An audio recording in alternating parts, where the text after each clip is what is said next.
Hello everyone, ये question है class 9th का चैप्टर 1 में से नंबर सिस्टम से। तो इसमें जो ये क्वेश्चन दिया हुआ है, इतना बड़ा क्वेश्चन देख के बच्चे कंफ्यूज हो जाते हैं कि करना क्या है। बहुत इजी क्वेश्चन है, बस ढंग से आपको रीड करना है, समझना है कि इसमें हमें करना क्या है। तो आप एक्चुअली समझ में आ जाएगा आपको कि क्वेश्चन बहुत ईजी है। तो क्वेश्चन को रीड करते हैं। You know that 1/7 is equal to 0.142857 बार।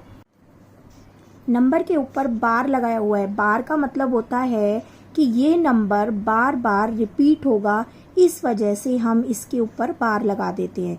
इस जो ये लाइन लगी हुई है, इसका मतलब होता है बार। Can you predict what the decimal expansion of 2/7, 3/7, 4/7, 5/7, 6/7 are without doing the long division.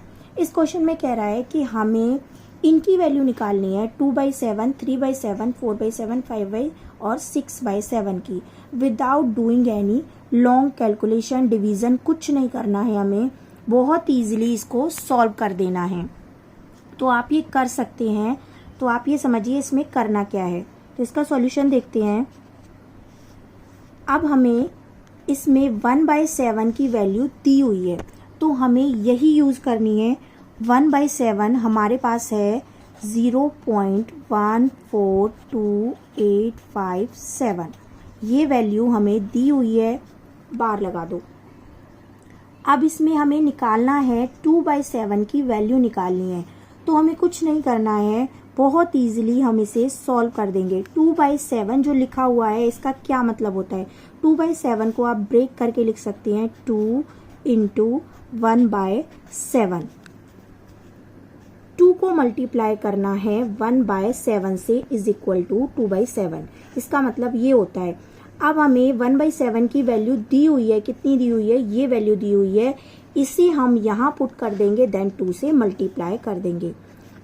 2 × 1/7 की वैल्यू हमें दी हुई है 0.142857 बार।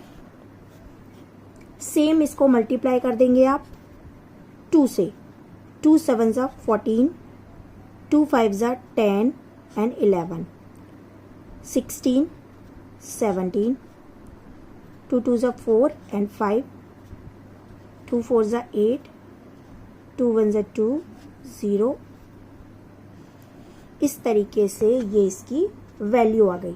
हो गया solve without any long calculation. Long division हमने नहीं किया, डिवीजन नहीं किया, वहां से वैल्यू हमने ले ली और सिर्फ इसे मल्टीप्लाई कर दिया 2 से। नेक्स्ट हमें दे रखा है 3/7। 3/7 सेम एज इट इज, 3 को मल्टीप्लाई कर देंगे इस वैल्यू से जो हमें 1/7 की वैल्यू दी हुई है। आप निकाल सकते हैं इस वैल्यू को, यहाँ आप कैलकुलेट कर लेंगे। 4/7 की वैल्यू आप फाइंड आउट कर सकते हैं, ऐसे ही 5/7 की एंड 6/7 की। ठीक है, बहुत इजी है। इस क्वेश्चन को इस तरीके से आप सॉल्व करेंगे। Thank you. आपको आई थिंक समझ में आ गया होगा क्वेश्चन अच्छे ढंग से।